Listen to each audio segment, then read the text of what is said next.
بسم اللہ الرحمن الرحیم قل یا عبادی الذین اسرفوا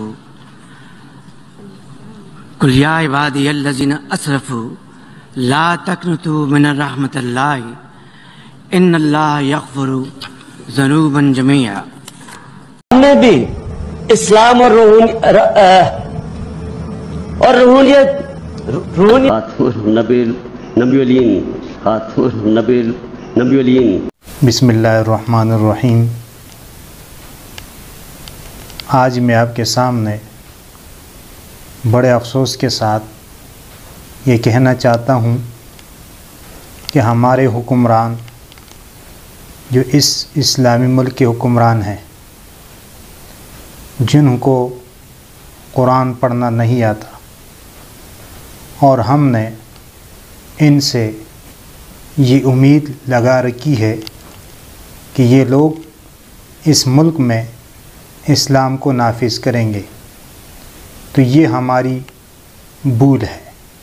یہ اس طرح ہے کہ ایک عام انسان سے آدمی علاج شروع کر دے اور یہ کہہ دے کہ مجھے اس سے نفع ملے گا اور میرا علاج ہو جائے گا، اس میں اس کو نقصان پہنچنا ظاہر ہے۔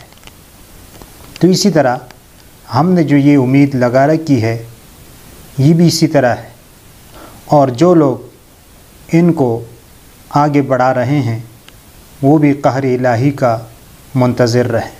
اور میں ان حکمرانوں سے بھی کہتا ہوں کہ جب تمہیں پڑھنا نہیں آتا تو کیوں پڑھتے ہو، اور جب تمہیں پڑھنا نہیں آتا تو کم از کم اس قرآن کو تو سیکھ لو کہ تم اپنے آپ کو مسلمان کہتے ہو۔ مسلمانوں کی جو عظیم ترین کتاب ہے وہ تمہیں پڑھنا اور سمجھنا چاہیے۔ اور اگلی بات، یہ تو قرآن کی حالت ہے۔ اب روزمرہ جو سب سے زیادہ ہمارے کانوں میں پڑھنے والی آواز ہے وہ ہے اذان۔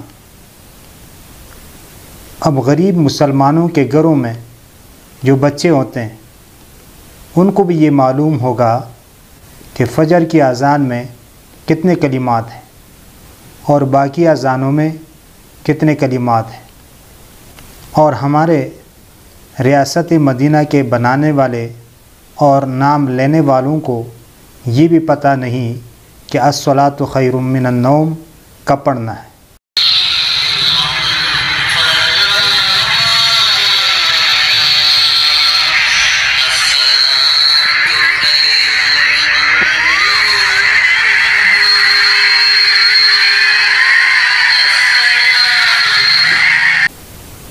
اور یہ الفاظ کس اذان میں ہیں؟ اللہ تعالیٰ ہم سب کو صحیح دین سمجھنے اور صحیح اور غلط میں تمیز رکھنے کی توفیق عطا فرمائے، اور غلط سے بچنے کی توفیق عطا فرمائے۔ وما علینا الا البلاغ المبین۔